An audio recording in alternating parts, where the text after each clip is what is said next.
Navbahor jamoasiga musobaqa o'tkazuvchi tashkilotlar tomonidan istisno berilgani haqida PFL saytida o'qidik. 2024-yil oldindan ham aynan Navbahor klubi bilan mavsum boshida istisnoli holat yuz bergandi. Ushbu klubda nima bo'lyapti degan savolga PFL qanday javob beradi? Shu savolga ko'p javob berganmiz, yana beramiz. Teng huquqlilik bor. Tamoyil nuqtai nazaridan qarasak, adolat bor. Buni farqini ko'pchilik biladi, misol uchun.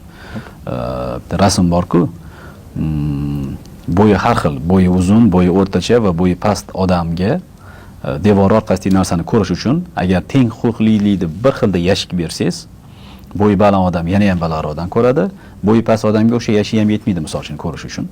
Bu teng huquqlilik. Adolat nuqtai nazaridan yondashsangiz, ularni bo'yiga qarab tega yashib beradigan bo'lsangiz, unda uchalovi ham devor ortidagi narsani ko'rishi mumkin. Bizning dunyoyimizda juda ko'p masalalarda teng huquqlilik qilish ilojsiz. Biz tug'ilganimizda ham teng huquqli bo'lib tug'ilmaymiz-da, misol uchun. Alloh yaratadi bizani, kimni oq yaratadi, kimni qora yaratadi, to'g'rimi? Misol uchun, hammamiz har xil sharoit yaratamiz, keyinchalik shunga yarasha so'ralamiz.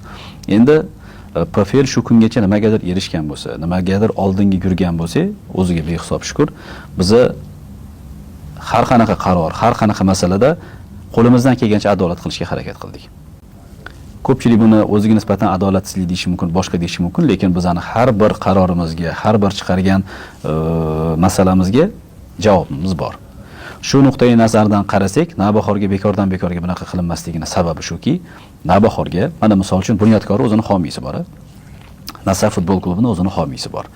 Bir qator klublarni misol qilib keltirishim mumkin. Bizda hukumat futbolga juda katta yordam beradi, e'tibor beradi.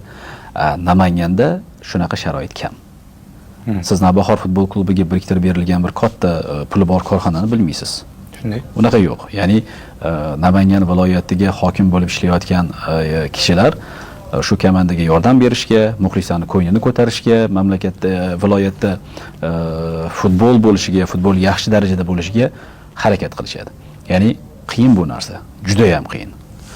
Mahalliy byudjetdan orttirib yoki bir boshqa tadbirkorlar bilan bir hamkorlik aloqasi qilib aytiladi, ma'muriy buyruqbozlik yo'li bo'ladi, boshqa bo'ladi. Bu men aralashadigan tema emas, lekin oson emas.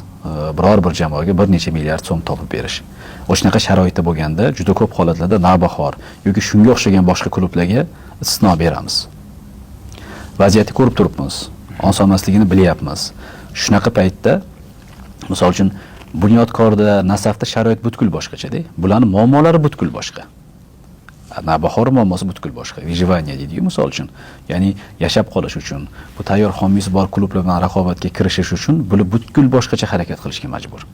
Shunaqa paytda, lekin hech qachon buni muzqaymoq ko'rinishda ko'rib, hamma narsada yordam berib, hamma narsada qilish degan narsa ham yo'q. Biz har doim chegarada yurishga harakat qilamiz. Biror bir jamoani o'ldirib qo'yish ham bizning xohishimizga kirmaydi.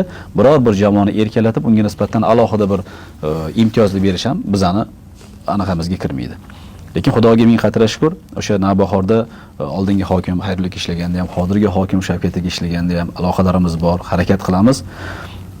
Vaqtdan yutqiziladi. Qaysidir futbolchi oyligini 3 oy kecha olishi mumkin. 4 oyga cho'zilib ketadi, yarim yilga cho'zilganlari bo'ladi. Lekin haligacha bizga murojaat qilmaganlar, qolib ketganlar ham bo'ladi, bilamiz. Endi bu narsa ba'zi insonlarning o'zining vijdoniga havola, lekin odatda murojaat bilan qilinganda, boshqa qilinganda kechikib bo'lsa ham haqq olib beriladi odatda. Biz bu narsani yo'lga qo'yganmiz. Shuning uchun ba'zida nafstiruvchi boriladi jamoalarga. Lekin shunaqangi pallalar bo'ladiki, bu narsani qilmaymiz. Chunki o'zimizning qo'limizda bo'lgan narsa bor. O'zbekiston ichida hal qilishimiz mumkin bo'lgan narsa. Lekin OFKning darajasiga chiqqanda, FIFAning darajasiga chiqqanda biz bunaqa tavakkal qilmaymiz deyarli. Chunki bu narsa oxir-oqibat O'zbekiston futbol assotsiatsiyasiga xalqaro sanksiya qo'llanilishiga olib kelinishi mumkin. Men buni shunaqa tushuntira olaman. Endi kim qanaqa tushunishi o'ziga.